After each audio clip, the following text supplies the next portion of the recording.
¿Qué tal, estimados auditores? Estamos en una nueva edición de nuestro programa que hacemos junto a mi amigo Marcelo Pinto desde Las Cruces, el programa Cota Cero, en una versión más breve en relación a las demás, en donde vamos a examinar un discurso político emitido por el actual alcalde de la comuna del Tabo, en el litoral central de Chile, en el contexto del cierre de su candidatura, de su campaña política, ocurrida el día martes 22 de octubre, recién pasado.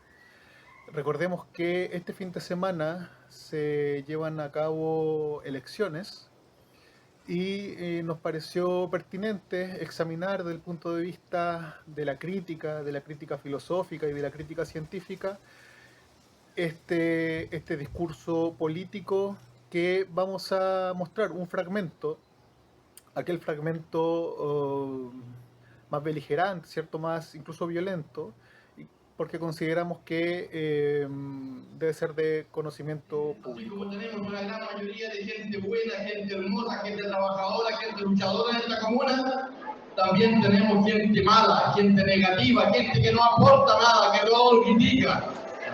Si el Tabo no le satisface, que se vayan del Tabo.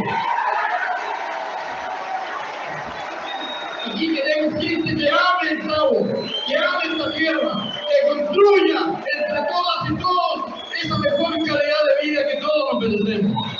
El que tiene conforme, que se vaya, que se vaya. No lo queremos acá, no lo necesitamos acá. Bueno, ese fue el... de nuevo. Bueno, esto fue el discurso, parte del discurso político emitido por el candidato a la alcaldía Tabina, Alfonso Muñoz, que busca, bueno, repetirse el plato durante otros 4 años y que en estos momentos vamos a pasar a examinar con mi amigo Marcelo Pinto, profesor de filosofía, a quien, bueno, doy la palabra para que pueda exponer su visión al respecto. Sí, hola Bastián, ¿cómo estás? ¿Todo bien, Marcelo? Bien, qué bueno. Hola, sí, la verdad es que para un poco también apoyar las palabras de Bastián, clarificar que obviamente nuestra idea de Cota Cero no es un programa de coyuntura, pero sin embargo, y es de pensamiento filosófico, científico y pensamiento crítico, y pensamos que este suceso, este fenómeno que ustedes acaban de escuchar, merece de alguna manera un análisis desde mi punto de vista de teoría política, ¿ya? Y me gustaría, y si es que, porque después voy a mostrar un fragmento de una diapositiva de redes sociales, si es que Alfonso Muñoz nos escuchas, Alfonso, eh, en breves 5 minutos voy a explicar algo que es fundamental dentro de la teoría política y te lo entrego con mucha estima, digamos. Esto no tiene nada que ver ni con restarte votos, no estamos en esa lógica, ¿ya? Y gratuitamente. Y gratuitamente, Es una asesoría sí. gratuita. Es una asesoría gratuita. Qué generoso, Marcelo. Sí, no, y en el futuro te ofrezco también mis servicios y más adelante podemos ver si es que podría haber algún tipo de pago, pero porque parece que en el Partido Socialista no hay formación en teoría política. Ya, pero vamos al grano. Mira, lo que yo te voy a plantear a continuación, Alfonso, tiene que ver con lo siguiente. Tiene que ver con el trabajo de una de las pensadoras y filósofas más importantes del siglo XX. Ella se llama Hannah Arendt, ¿ya?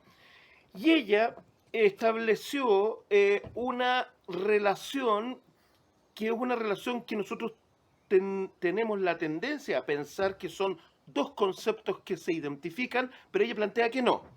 Y son el de poder y violencia. Poder y violencia. Ella trabaja un sinfín de temas en relación a los temas teórico-políticos, desde la filosofía, ¿ya? Y bueno, esta exposición, Bastián, yo la voy a dividir en tres partes. Tres partes, estamos hablando de algo muy breve, tres partes. Primero, dice Hannah Arendt, Alfonso, para que prestes atención. El concepto de poder y el concepto de obediencia no se identifican, ¿ya? Es decir, uno tiene la tendencia a pensar que si ejercemos violencia, como en el caso del discurso, va a obtener mayor poder. Ella plantea en primer término que cuando aparece la violencia es porque está desapareciendo el poder, ¿ya? Y eso debiera de alguna manera todo partido político, si es que tú eres socialista, ¿no es cierto?, entenderlo como un elemento básico. Todo poder que empieza a desaparecer empieza a dar origen a violencia. Y esto dice Hannah Arendt en primer punto. Esto lo dice sobre la base de incluso el nacimiento de la democracia. Estamos hablando de los clásicos. Estamos hablando, por una parte, de los griegos, la polis, donde aparece el concepto de isonomía. Isonomía.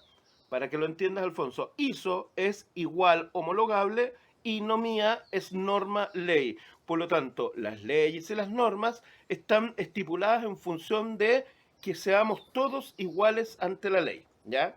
Imagínate, tanto que se habla hoy en día por la prensa de aquello, y esto tiene un origen de más de 2000 años. Y por otra parte, otro concepto, dice Hannah Arendt, el civitas, que da origen al concepto del derecho griego. En la municipalidad hay hartos abogados que de ser abogados tienen que haber estudiado derecho romano, ¿ya? ¿Dije derecho griego? Sí. Ah, no, perdón, derecho romano, el civitas, derecho romano. Entonces, de tus abogados tienen que haber estudiado derecho romano para que te instruyan en algunos de estos aspectos. Entonces, ambos conceptos, la isonomía y el civitas, en el mundo clásico, el civitas que da origen al derecho romano, ¿ya?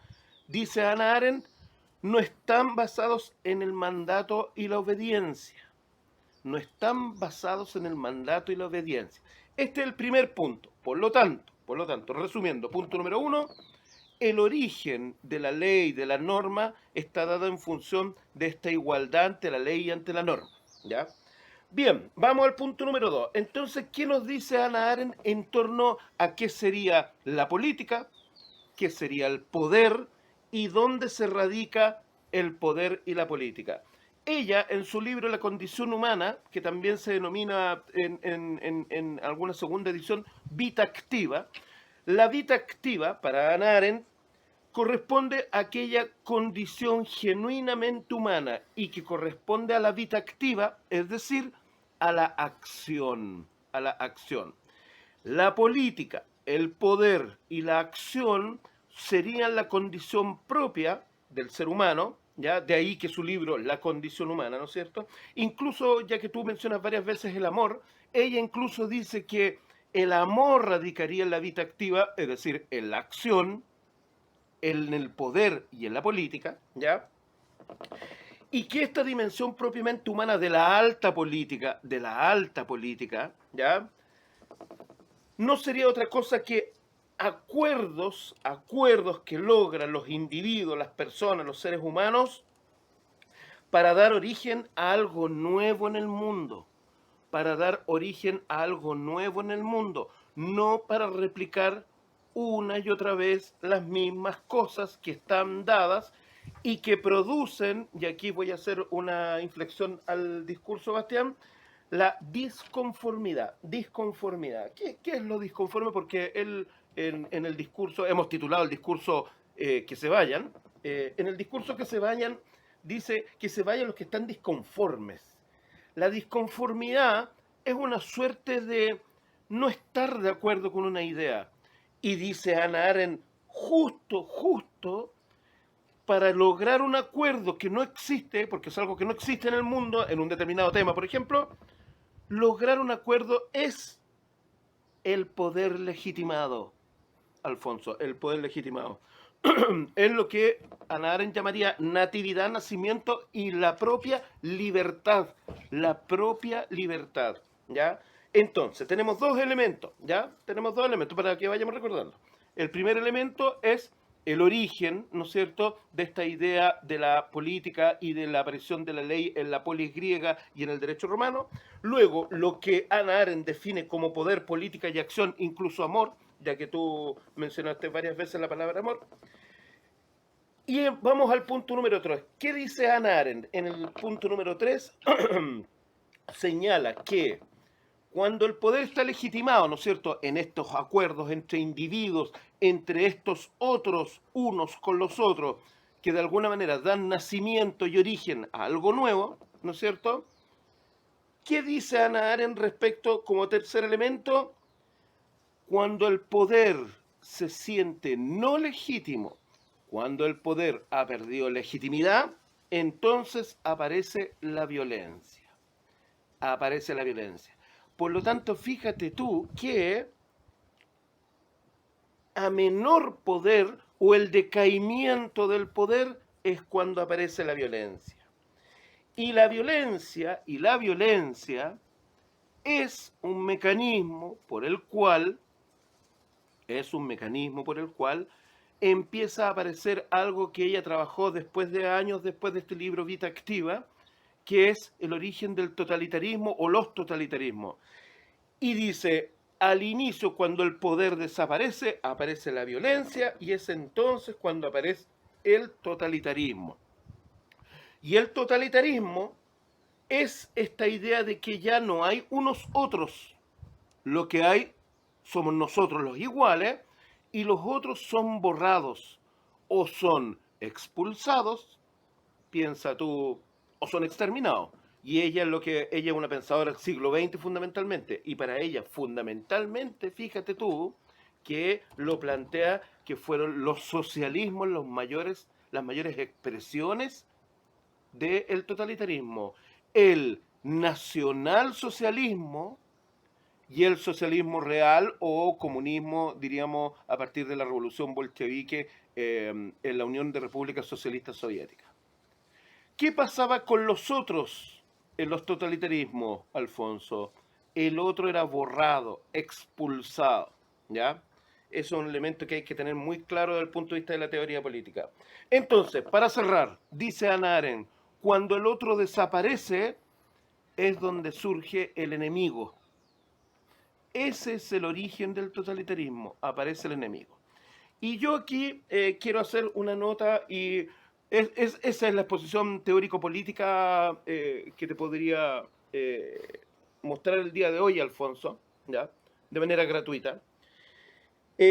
Bastián, otro elemento importante, y nosotros lo habíamos comentado en alguna oportunidad en nuestras conversaciones privadas, digamos, con un texto que tú habías traído alguna vez,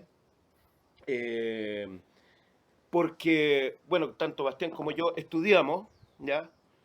Del máster, de la maestría que tú estabas cursando, ¿no es cierto? Y uno de los elementos característicos del origen del totalitarismo, según Hannah Arendt, es que el totalitarismo se vale de una tecnología, de una técnica, de una racionalidad técnica. Y es lo que aparecería allí como la banalidad del mal. Es decir, el totalitarismo se empieza a enquistar, diríamos, en los elementos instrumentales racionales cotidianos, casi desapercibidamente. Y aquí yo quiero mostrar algo.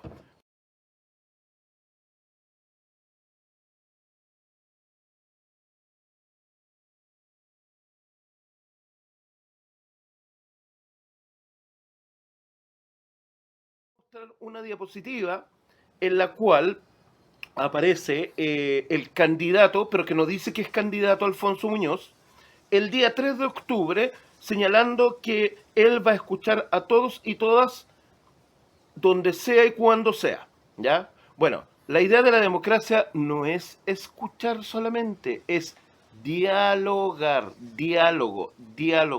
Logos es un concepto también milenario y que habla acerca del conocimiento de las cosas en su verdadero ser, ¿ya? Logos. Entonces, el diálogo, a diferencia, solo un logos. Monólogo es cuando solamente habla una persona. Diálogo es cuando existe una interacción. Interacción, ¿ya? Perdón que ocupe tanta referencia a la composición de las palabras, pero es que a estas alturas pareciera ser que es necesario. Entonces, fíjate tú que la diapositiva. Y luego aparece aquí algo, y pues con esto voy terminando, Bastián, aparece algo que a mí me parece impresentable. Aparece Luis Merino, encargado del programa de bibliotecas públicas, comentando: hay espacio para todas y todos. Y aquí yo tengo dos reflexiones.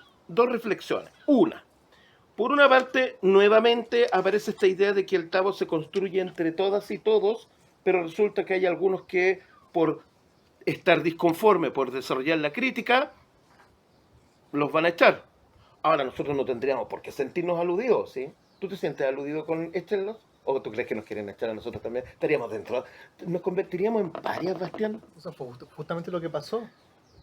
A nosotros Sí, nos echaron justamente por eso. exacto. Ya, entonces, y fíjense ustedes, Merino es de dominio público que Merino no use teléfono y no se conecta en su casa, por lo tanto la respuesta, esta publicación del candidato es el día 3 de octubre, 3 de octubre, si no me equivoco es jueves. Merino le responde a las 13:52. Inmediatamente le aparece una respuesta en la cual se le dice, oh, gracias, le doy un gran abrazo. Yo no tengo problema en eso porque si se quieren, se quieren, se estiman, se estiman. El problema aquí es que por una parte, quien las oficia de candidato aparece como alcalde y su subordinado reafirma su postura política y después el superior lo felicita y lo saluda. O sea, ¿de qué estamos hablando? Estamos hablando de que ya se usa el aparato público como plataforma para una candidatura. Esto, Ana Arendt, ¿sabes cómo lo llamaba Alfonso? La banalidad del mal. Es decir, ay, ya no importa, si total, justo está en la biblioteca, nos saludamos. Y... Esto es impresentable. Bueno, eso yo no sé qué más podría decir, yo creo que el resto es redundar en lo mismo, Bastián. Te doy la palabra. O sea que según Hannah Arendt, el malo sería otro. No los malos que señala Alfonso.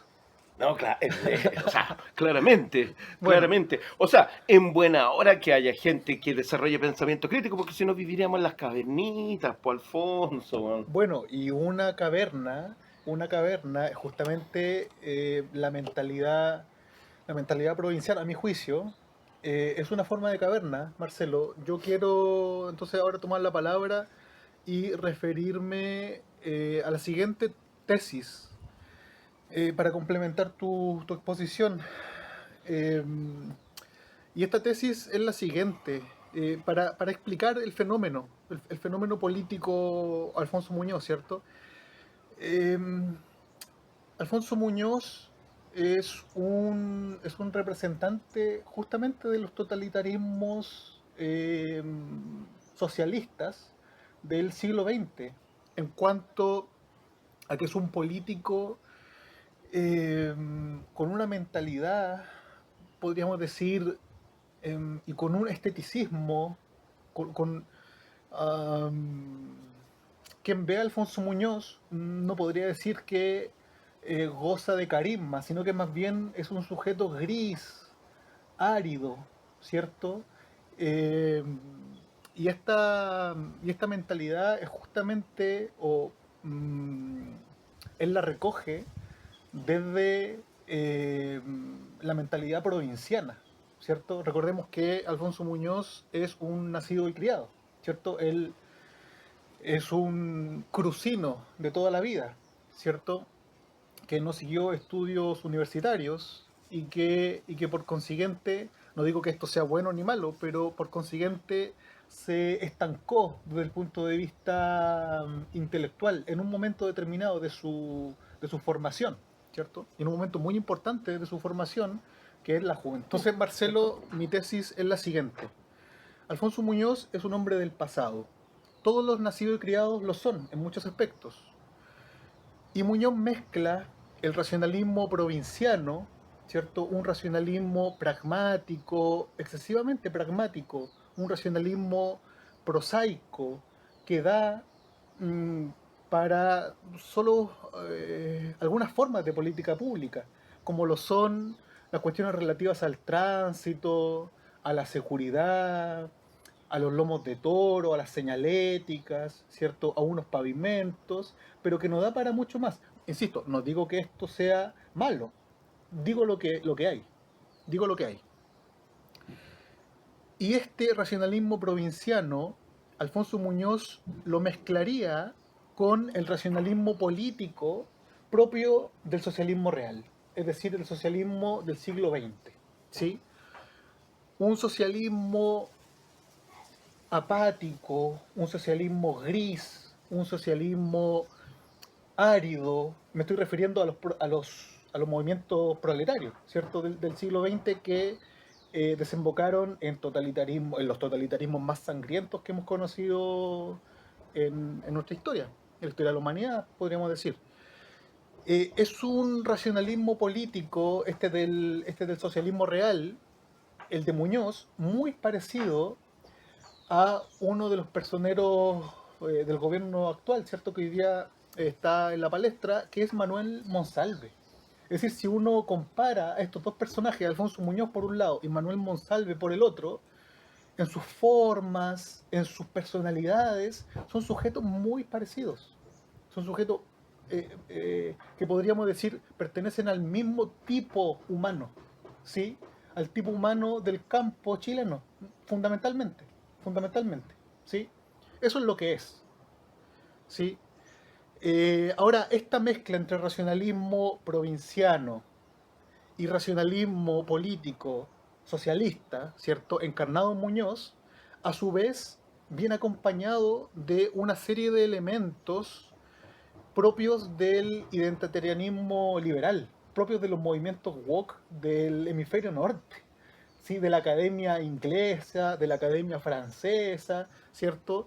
Que Muñoz no es capaz de comprender, dada su formación.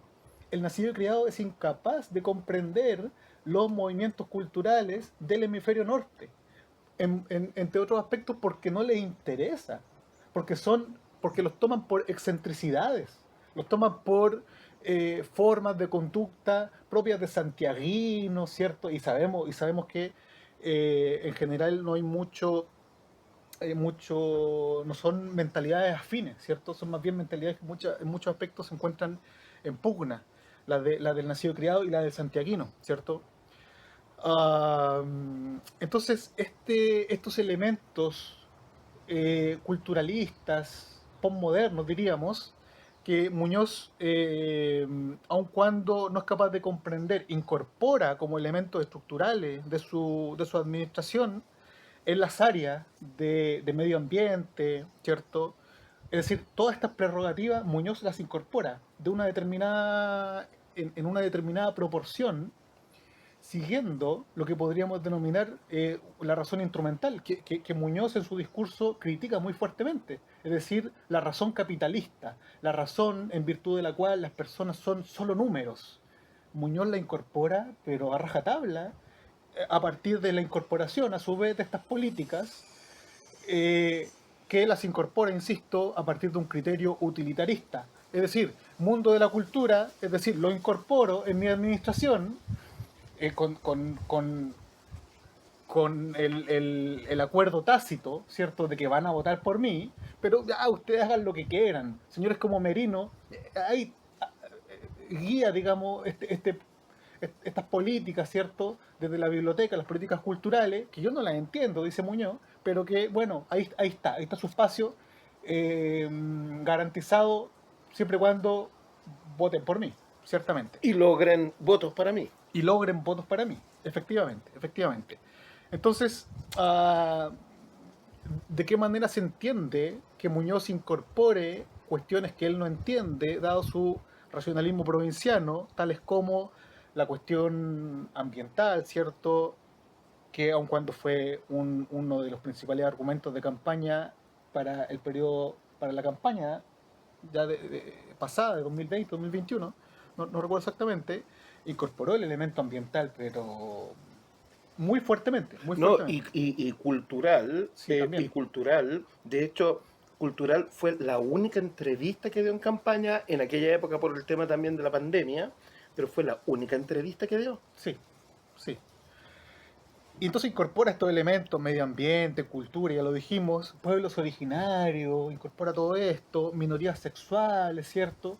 Aun cuando en el Estado, ¿cuánta minoría sexual podrá haber? Yo diría 0,00, Mm, y si es que mucho menos que eso, ¿cierto? Respecto claro. a la población total. Eh, En el mundo desarrollado, en la generación Z corresponde un 22,3% de ya, la población LGTB. ya, Estamos hablando dentro del rango de la generación Z. ya, ok. Entonces, todas estas áreas muy relevantes desde el punto de vista científico, porque la cuestión ambiental bien se podría desarrollar en mejores términos, la cuestión cultural, por ejemplo, podría abarcarse seriamente desde la ciencia antropológica, lo mismo la cuestión o de la crítica artística seria, ¿cierto? Y científica, la cuestión del pueblo originario, del mismo modo, ¿cierto? La cuestión de las minorías sexuales, podría abarcarse la cuestión de la inclusión con mucha mejor potencia y seriedad, ¿cierto? Pero que Muñoz cede. Son subsectores, son asignaturas, son programas que Muñoz cede, insisto, bajo el pacto tácito del voto, tanto a activistas trasnochados, ¿sí? Que son en todos los casos santiaguinos venidos a menos, como en el caso de Merino, por ejemplo, o en el caso de toda la agrupación cultural, casi toda, ¿cierto? Son santiaguinos venidos a menos, no son otra cosa, y otros nacidos y criados, ¿sí? Como es, por ejemplo, la señora Amelia en medio ambiente, ¿sí? Que es una persona que nunca en su vida ha seguido estudios formales en materia medioambiental, pero que sin embargo eh, yo creo que va a cumplir ya una década a cargo del Departamento de Medio Ambiente. Entonces, para ir cerrando estas ideas y dar paso a un diálogo breve. Eh, mm, Esta es mi tesis, ¿sí? Y según esta tesis, estarían dados estos elementos, ¿cierto?, de racionalismo provinciano combinado con racionalismo socialista en unos contextos locales, en unos contextos tabinos, crucinos, ¿cierto?, que en verdad son bastante ajenos en términos absolutos, son bastante ajenos sí, sí, en términos incluso absolutos, son bastante ajenos a la realidad exterior. De manera que la figura de Muñoz se entiende a la luz, y él mismo explícitamente lo señaló en su discurso, eh, y que es una forma de lealtad endogámica, endógena, ¿cierto? Municipal, de cuidarse la espalda mutuamente en unos contextos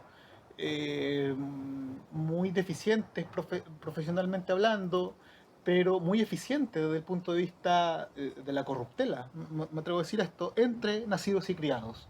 De modo tal que aparece un republicano como es don Arturo Aravena, ¿cierto?, apoyando a un socialista, ¿cierto? O aparece otro personero como el candidato a concejal José Urrea, militante de RN, también apoyando a un socialista. Esto es muy extraño, me parece que obedece a esta lealtad endogámica, endógena, entre nacidos y criados, fundamentalmente. Eh, y quiero cerrar con un asunto bastante sensible, pero bastante decidor, bastante ilustrativo de todo lo que dijiste tú en relación al poder y a la violencia del socialismo reales, y en relación a lo que he dicho yo en relación a,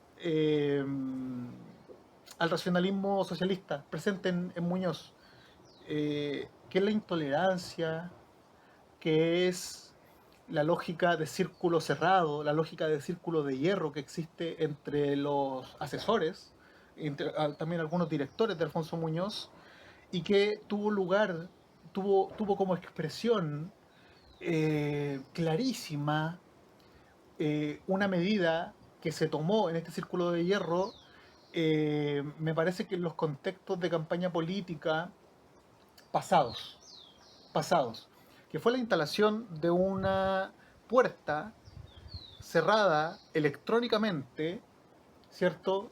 Y que separa al mundo de los funcionarios de, Gabinete y alcaldía. de gabinete y alcaldía, justamente. Y que es una puerta, insisto, que se abre electrónicamente a partir del uso de una tarjeta, ¿cierto?, de la cual son poseedores únicamente aquellos que pertenecen a este círculo de hierro, como lo es, por ejemplo, Fernando Toro, Los directores. solo algunos, Solo algunos directores. Pero que en definitiva todo esto es decisivo frente a lo que planteamos en relación al uso del poder eh, muy gremializado, digamos, en este círculo de hierro conformado por estos personeros que pretenden, eh, pretenden volver a la alcaldía, lo cual es muy preocupante. Es francamente inquietante a estas alturas.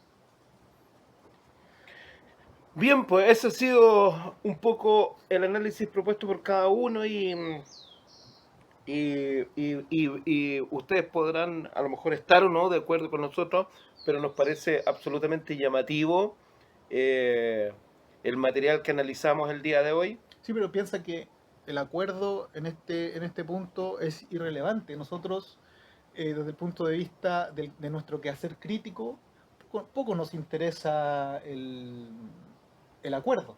Nos interesa analizar críticamente una No, realidad, por supuesto, por ¿cierto? supuesto. No, claro, a eso me refería en el sentido de que es llamativo lo que acabamos de ver en función de lo que significa esta posibilidad de que la política o el ejercicio de la política y el concepto de la política nos puede llevar a un momento histórico distinto.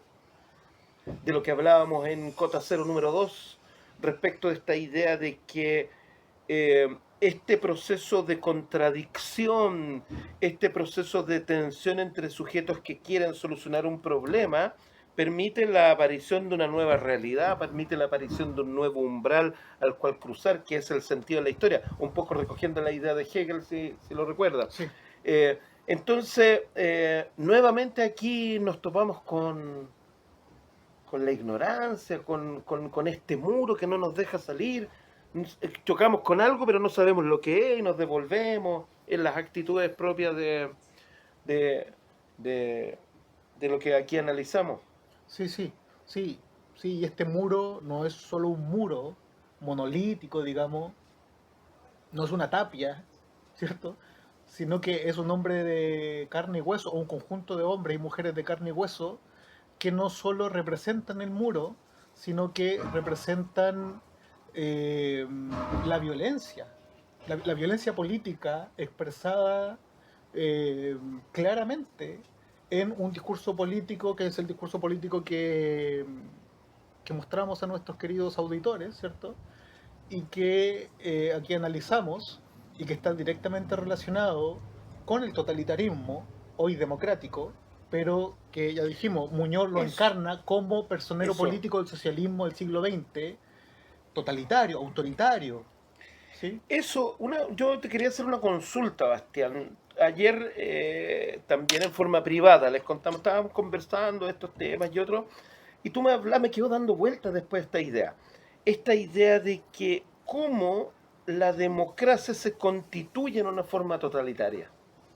Sí, se constituye en una forma totalitaria ¿De dónde proviene esa idea? de varios pensadores, pero fundamentalmente de un pensador que yo admiro mucho, que es el profesor González Maestro, ¿Ya? ¿cierto? Él lo explica muy pormenorizadamente en su libro El fracaso histórico de la democracia en el siglo XX, ¿cierto? Y que entre muchas otras cosas, no vamos a entrar a analizar estos asuntos, pero para responder tu pregunta, tiene que ver con el hecho del fundamentalismo democrático, con el hecho de que se asuma acríticamente, dogmáticamente, que la democracia, mediante los mecanismos de la democracia, se van a resolver los problemas que hasta el día de hoy no tienen solución.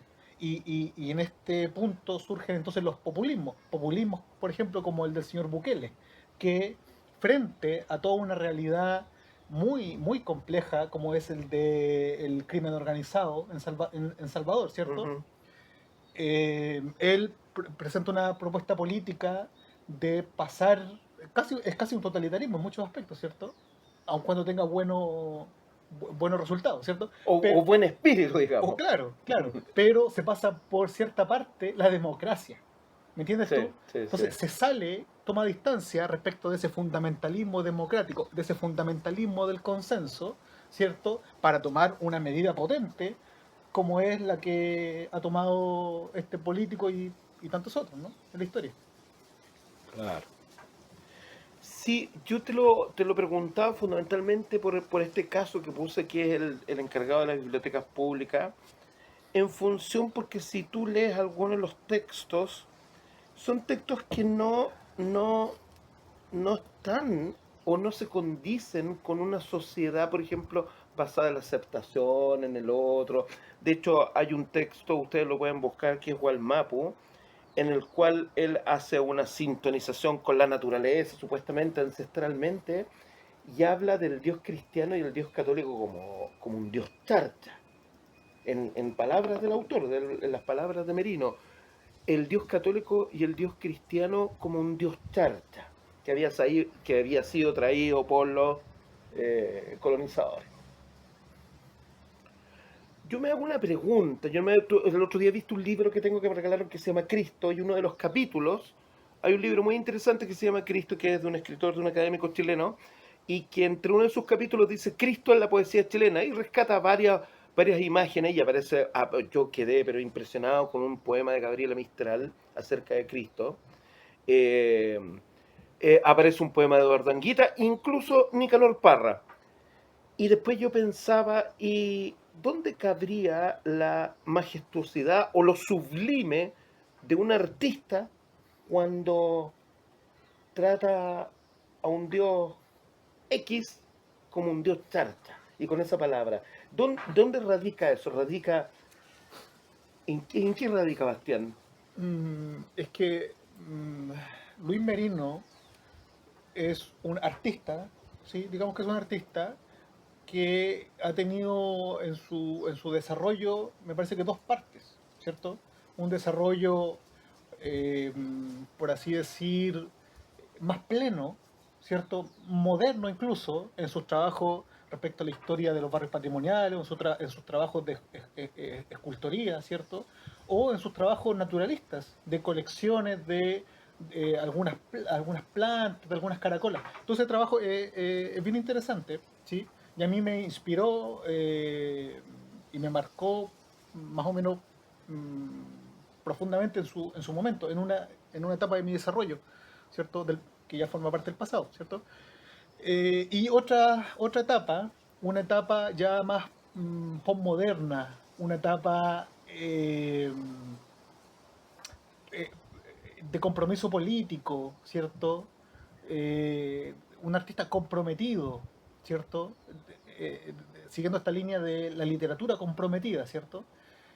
Pero que no deja de ser un tipo de arte, y la figura de Merino, ¿cierto? No deja de ser una figura grotesca, una figura ridícula, en muchísimos aspectos, desde su labor bibliotecaria hasta su labor artística, que dicho sea de paso, él desarrolla en la biblioteca, ¿cierto? Con dinero de todos nosotros, ¿sí? Claro. Ahora, eso como paréntesis.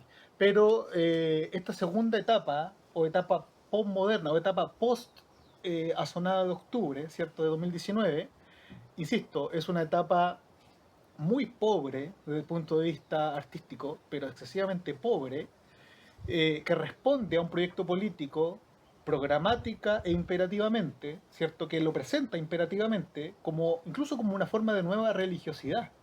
Es decir, en este punto se entiende que Merino trate literalmente al dios cristiano como un dios charcha, ¿cierto? O sea, Merino en muchos aspectos representa lo que Lucio Porto denomina el lumpenfascismo o lumpenconsumismo, un esteticismo uh, bajísimo, Anticívitas, un esteticismo anticivilización, anticívita. en lo que Sí, Lucio Porto llama también como la barbarie. sí, claro. Y es que los violentos, después de octubre, obtuvieron un conjunto de réditos, pero Mm. importantísimos. Y los instalaron como una nueva élite en muchos aspectos, o una clase privilegiada. Se tomaron en el Estado, Marcelo. Los violentistas están en el Sí, Estado. sí. Están, El perro matapaco.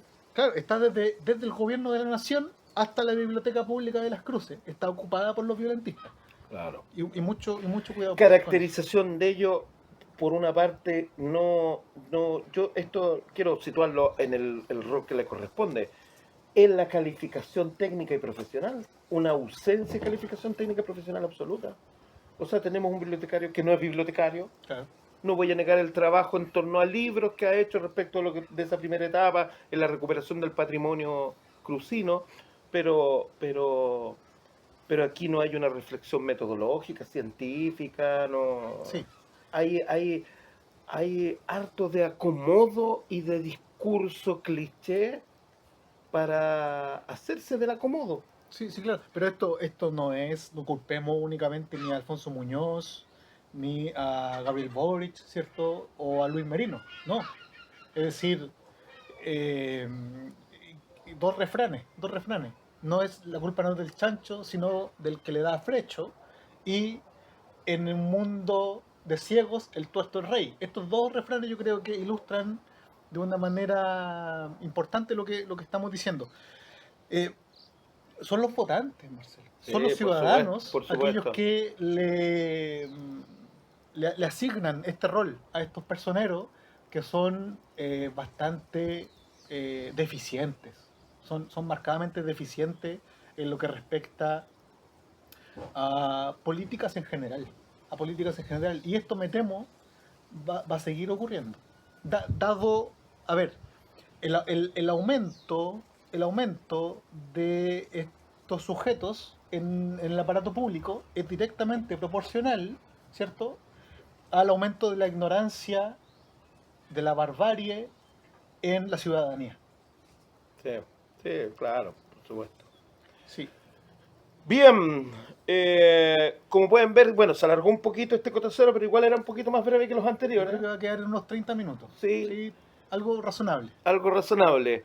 Y bueno, pues esperamos que a nuestros auditores les haya servido un poquito el análisis respecto de esta primera parte, ¿no es cierto?, en torno a Hannah Arendt y luego lo que plantea, ¿no es cierto?, el análisis o la hipótesis planteada por Bastián. Y eso, pues, así que estamos terminando este Cotacero edición especial. Breaking News, noticia en desarrollo.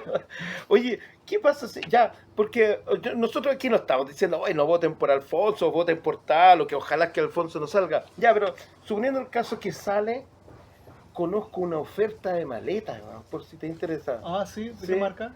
No sé qué marcas son, pero son Ya. maletas baratas para irnos. Po. Ya, pero, ok, nos vamos. Pero ten en cuenta que ya nos fuimos hace mucho tiempo, en el entendido de que desde nuestra salida del municipio, como una forma de traición, ¿cierto?, por parte de Alfonso Muñoz, nosotros hemos pasado a ser unos verdaderos parias. Entonces, en muchos aspectos, por Ya lo, no men- fuimos. por lo menos presencial o espiritualmente, nosotros ya estamos fuera, Claro. hace mucho tiempo. Claro, ahora nos falta físicamente que nos vayamos. Eso. Bien, esto ha sido entonces Cotacero en relación a váyanse.